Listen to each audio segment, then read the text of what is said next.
Bonjour à tous, nous nous retrouvons aujourd'hui pour aborder la question de l'engagement de la Suisse en Europe. En effet, bien que la Suisse ne fasse pas partie de l'Union européenne, elle n'a pas pour autant renoncé à passer des accords avec ses États membres ainsi qu'avec d'autres membres du territoire européen. Loin donc de se réfugier sur elle-même, de se replier sur elle-même, elle s'est ouverte et a entrepris de tisser un certain nombre de relations, notamment au travers de l'AELE. Nous avions déjà parlé de cette institution lorsque nous avions abordé les grands accords existants au monde. La ELE en fait partie puisqu'il s'agit de l'Association européenne de libre-échange. Elle a été instituée en 1960 par la Convention de Stockholm qui réunit le Liechtenstein, la Norvège, l'Islande et la Suisse. L'objectif premier de cette organisation interétatique, c'est d'éliminer les droits de douane sur les produits industriels. Cela passe naturellement par l'instauration d'une zone de libre-échange des marchandises. Le but étant d'encourager le commerce entre les États membres.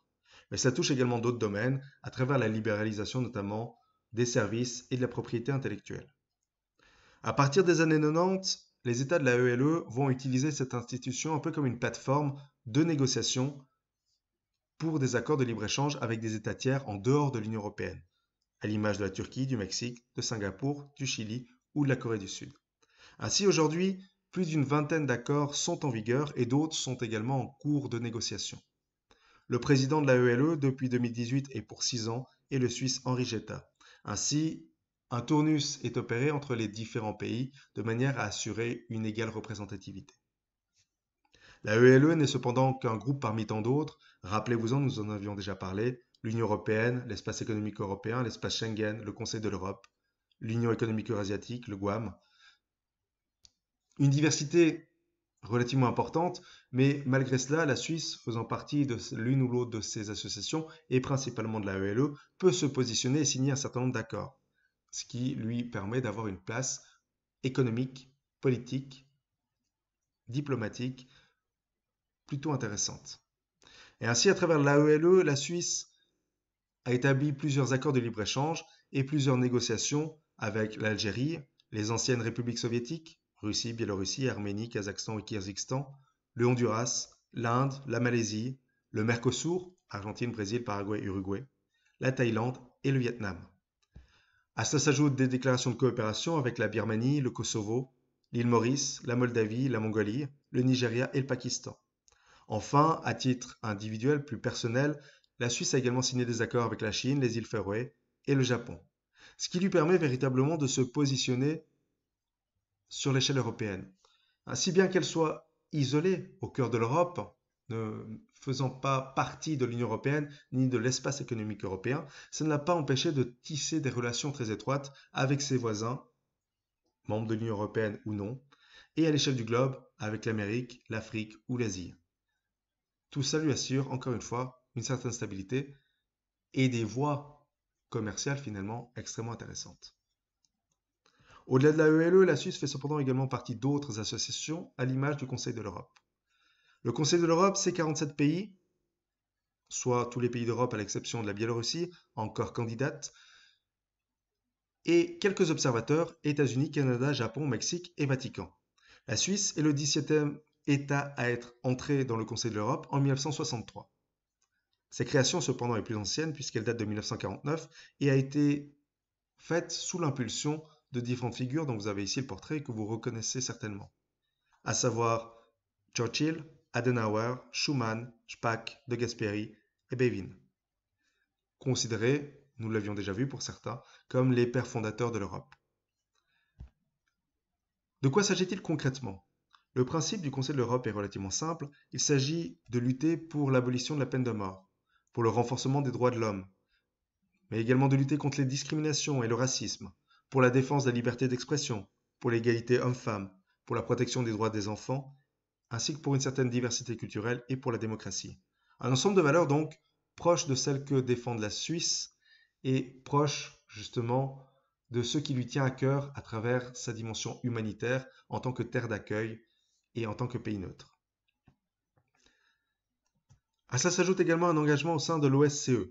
L'OSCE, ou Organisation pour la sécurité et la coopération en Europe, a été fondée au début des années 1970 par la Conférence sur la sécurité et la coopération en Europe, constituée pour servir d'instance multilatérale de dialogue et de négociation entre les blocs de l'Est et de l'Ouest. En effet, en pleine guerre froide, il s'agissait d'apaiser les tensions autant que possible pour éviter une troisième guerre mondiale. C'était donc l'opération, l'objectif principal de l'OSCE qui continue aujourd'hui à exister à travers tous ses États membres pour assurer la paix et la stabilité en Europe, mais aussi à l'échelle du monde. La présidence de l'OSCE est attribuée au ministre des Affaires étrangères de l'un de ses membres et dure généralement une année. En 2019, c'était le ministre slovaque Miroslav Lajčák qui en était le président. En 2020, c'est Edi Rama, ministre des Affaires étrangères albanais, qui en assure la présidence. La Suisse elle-même a rempli cette fonction en 2014. Et ça lui permet d'avoir ses accords ainsi que ses échanges avec un grand nombre de pays, vous le voyez sur cette carte.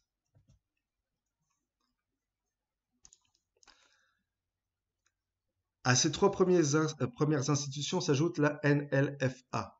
En d'autres termes, la construction de lignes ferroviaires à travers les Alpes, de nouvelles lignes ferroviaires à travers les Alpes. En effet, en tant qu'important pays de transit, la Suisse apporte, avec l'achèvement des nouvelles lignes ferroviaires à travers les Alpes, une importante contribution au bon fonctionnement du marché intérieur de l'Union européenne.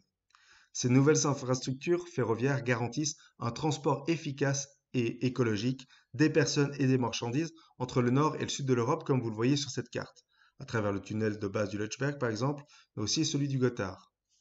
Ça se voit d'ailleurs d'autant mieux sur cette carte-là que la Suisse est extrêmement connectée avec ses voisins, France, Allemagne, Italie. Et c'est essentiel parce qu'elle assure la transition entre le nord et le sud de l'Europe, entre le port de Rotterdam par exemple et celui de Gênes.